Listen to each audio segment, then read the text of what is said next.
दोस्तों नमस्कार। मैं सुनील कुमार यादव आपको स्वतंत्रता दिवस की ढेर सारी शुभकामनाएं दे रहा हूं। आज 15 अगस्त है और आज ही के दिन भारत ने 15 अगस्त 1936 को बर्लिन में हुए ओलंपिक खेलों में जर्मनी को उसके घर में 8-1 से हराया था। मैं उस मैच की आपको कुछ यादें सुनाना चाहता हूं। आप सुने और पसंद आए तो दूसरों को अवश्य भेजें। मेजर ध्यानचंद की कुछ यादें, कुछ बातें। आज 15 अगस्त बर्लिन ओलंपिक भारत और जर्मनी के बीच मैच खेला जा रहा है। ऐतिहासिक फाइनल हॉकी मैच। तिरंगे को सैल्यूट करना और नमन कर रहे हैं भारतीय हॉकी के खिलाड़ी। भारतीय हॉकी टीम चांसलर हिटलर ग्लोब्स महाराजा बड़ौदा नवाब ऑफ भोपाल की उपस्थिति में यह मैच हो रहा है। मध्यांतर के बाद ध्यानचंद और कैप्टन रूप सिंह ने जूते उतारकर फेंक दिए थे और अब मैच नंगे पैर दोनों लोगों ने खेला, क्योंकि ग्राउंड में पानी भरा हुआ था, पानी बरसा हुआ था। इसलिए 14 तारीख का मैच कैंसिल करके 15 तारीख को कर दिया गया था। दोस्तों, भारत ने जब 6वां गोल किया तो जर्मनी का चांसलर हिटलर निराश होकर स्टेडियम छोड़कर चला गया था। भारत की ओर से अंतिम गोल ध्यानचंद जी ने किया था और स्थापित किया था ओलंपिक फाइनल में हैट्रिक लगाने का अविजित कीर्तिमान। लगातार 3 ओलंपिक में हैट्रिक मारी थी उन्होंने। दोस्तों, ये भारतीय हॉकी का बहुत ही सुनहरा काल था। इस विजय से 11 साल के बाद ध्यानचंद का सपना पूरा हुआ, जब आज़ादी 15 अगस्त 1936 को भारत ने हॉकी का फाइनल में जीता और 11 साल के बाद हमको आज़ादी मिली। फाइनल मैच जर्मनी के बीच में 11 बजे शुरू होना था। दोनों ही टीमें बर्लिन हॉकी स्टेडियम के ड्रेसिंग रूम में पहुंच चुकी थी। मौसम सूखा हुआ है, मैदान में चारों तरफ हल्की हल्की हवा बह रही थी। आसमान साफ है, सूरज निकला हुआ था, किंतु मैदान काफ़ी गीला था। तापमान 20 डिग्री सेल्सियस था। 13 तारीख को बहुत ज़्यादा बारिश हुई थी, इसलिए 14 तारीख को होने वाला मैच 15 तारीख को कर दिया गया था। भारतीय ड्रेसिंग रूम में ध्यानचंद जी खड़े थे, जो उस समय हमारे देश के कप्तान थे, और आसपास भारतीय हॉकी टीम के खिलाड़ी तैयार होकर घेरा बनाए हुए खड़े हुए थे। साथ में पंकज गुप्ता और कोच जगन्नाथ राव खड़े हुए थे। पंकज गुप्ता जी ने अपनी जेब से तिरंगा निकालते हुए निकाला और उसे सभी खिलाड़ियों ने नमन किया, सैल्यूट किया। प्रार्थना कर रहे थे कि भारत इस मैच में विजय प्राप्त करे, और यह तिरंगा वही तिरंगा है जो आज़ादी का तिरंगा था, जिसको लेकर लोगों ने हमारे देश में आंदोलन चलाया था, और जिस तिरंगे को थामे अनगिनत माँ भारती के बेटे और बेटियां आज़ादी के आंदोलन में शहीद हो गए थे। भारतीय हॉकी टीम हॉकी स्टेडियम के सेंटर गेट मैदान में प्रवेश कर रही थी, और इस समय स्टेडियम में लगभग 40,000 से अधिक दर्शक मौजूद थे। चारों ओर स्टेडियम में ऐसा लग रहा था मानो जन सैलाब उमड़ आया हो। इन दर्शकों में से काफ़ी संख्या में भारतीय दर्शक भी मौजूद थे, जो इंग्लैंड और यूरोप के अन्य देशों से आए हुए थे और भारतीय टीम का हौसला बढ़ाने के लिए आए थे। इनमें से मुख्य रूप से महाराजा बड़ौदा और नवाब ऑफ भोपाल की उपस्थिति भी उल्लेखनीय थी, क्योंकि यही दोनों वह इंसान थे जिन्होंने भारतीय हॉकी टीम को बर्लिन ओलंपिक में भेजने के लिए दिल खोलकर आर्थिक मदद की थी। आज स्वयं उस टीम का हौसला बढ़ाने के लिए मैदान में उपस्थित हैं। जर्मन दर्शकों के साथ जर्मन फौज के आला अधिकारी जर्मनी फौज ही अपने जनरल ग्लोब्स के साथ मौजूद हैं। जर्मनी टीम भी स्टेडियम के सेंटर गेट के मैदान में प्रवेश कर गई।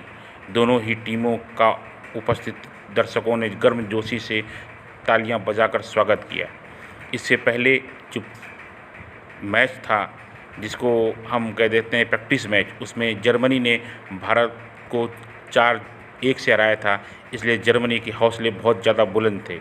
जर्मनी टीम जिस अंदाज में मैदान में उतरी, उससे ऐसा लग रहा था कि जर्मन हॉकी टीम भारतीय हॉकी टीम को काफ़ी कमज़ोर टीम के रूप में समझ रही है, और अभ्यास मैच में हुई उसकी जीत से उसके हौसले बुलंद लग रहे हैं। साथ ही मैदान का गीला हो जाना भी जर्मन टीम के पक्ष में था।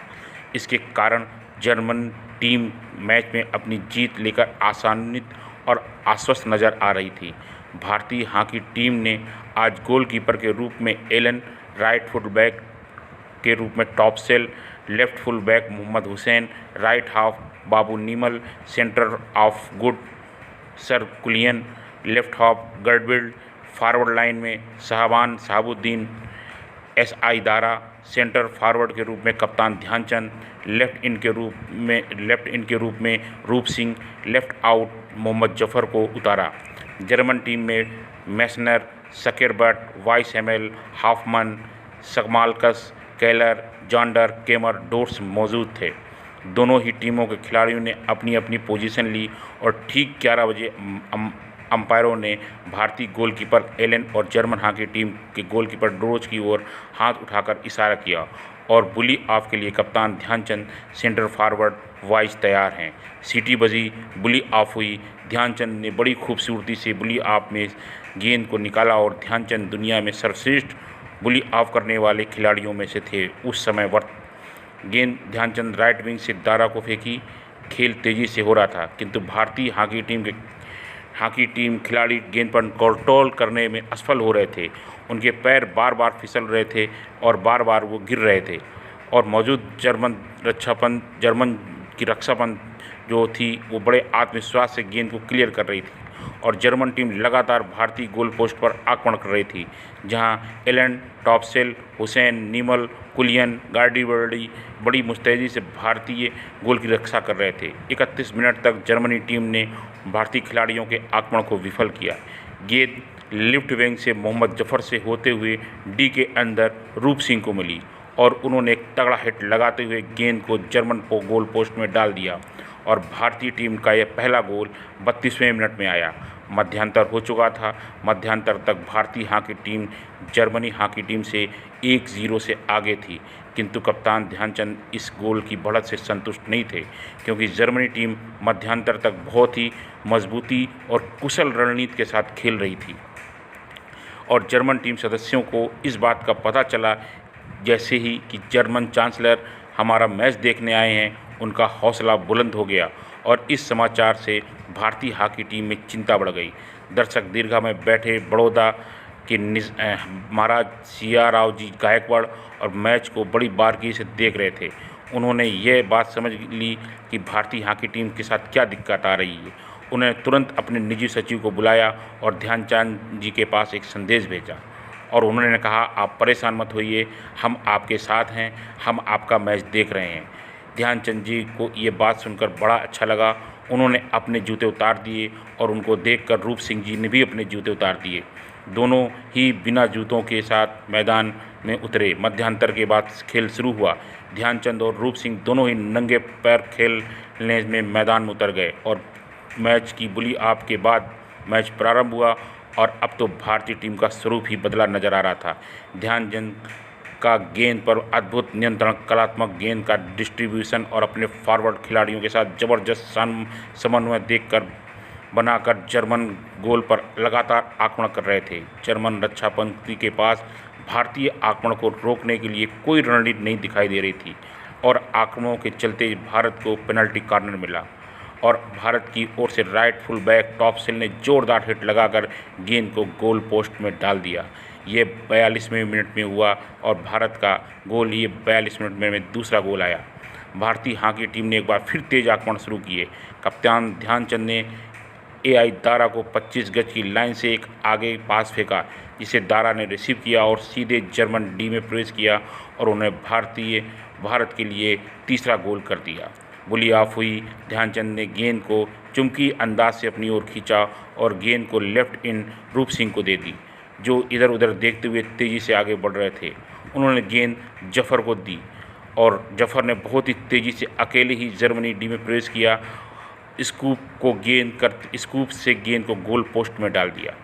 भारत के लिए चौथा गोल आया और 4-0 से भारत आगे। 5 गोल पिछड़ने के बाद जर्मन हॉकी की टीम अचानक हिंसक हो गई और वह भारतीय खिलाड़ियों के साथ मारपीट का खेल खेलने लगी। इसी दौरान गोलकीपर ने ध्यानचंद जी के मुंह पर स्टिक चला दी। ध्यानचंद जी का एक दांत टूट गया। तुरंत प्राथमिक चिकित्सीय उपचार किया गया और ध्यानचंद जी बड़े जीवट के साथ दोबारा ग्राउंड में आ गए।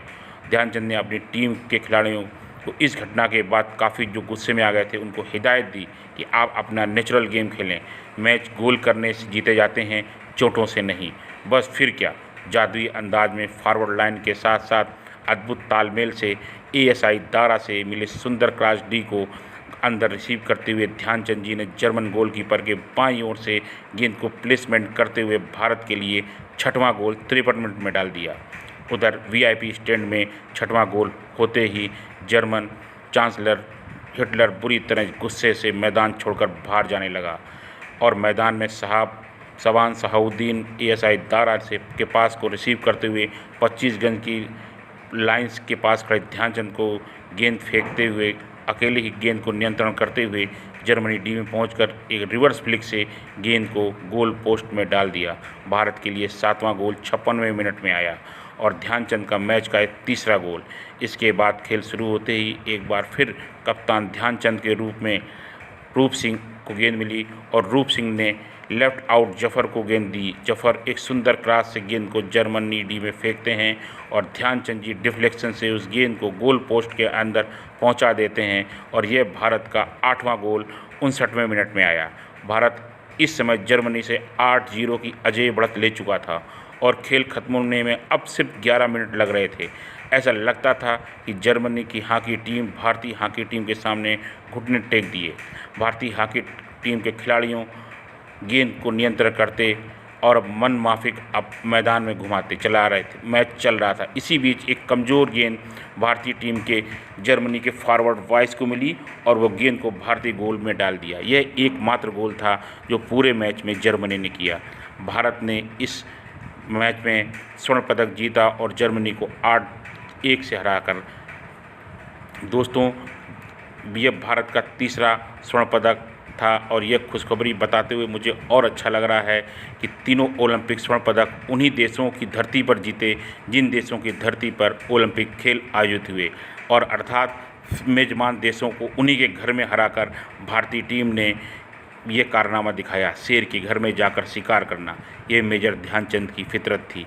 अपने तीसरे ओलंपिक फाइनल में भी गोलों की हैट्रिक लगाकर एक अवजित ओलंपिक का कीर्तिमान बना डाला। भारतीय दर्शक खुशी से झूमने लगे। दोस्तों, आज 15 अगस्त को इससे अच्छा उपहार मैं आपको कुछ भी नहीं दे सकता हूँ। मेरा कमेंट्री आपको अच्छी लगी हो, पसंद आई हो तो मेरा आपसे विनम्र निवेदन है कि इसे आप अपने दोस्तों को अवश्य शेयर करें। जय हिंद। ध्यानचंद जी को समर्पित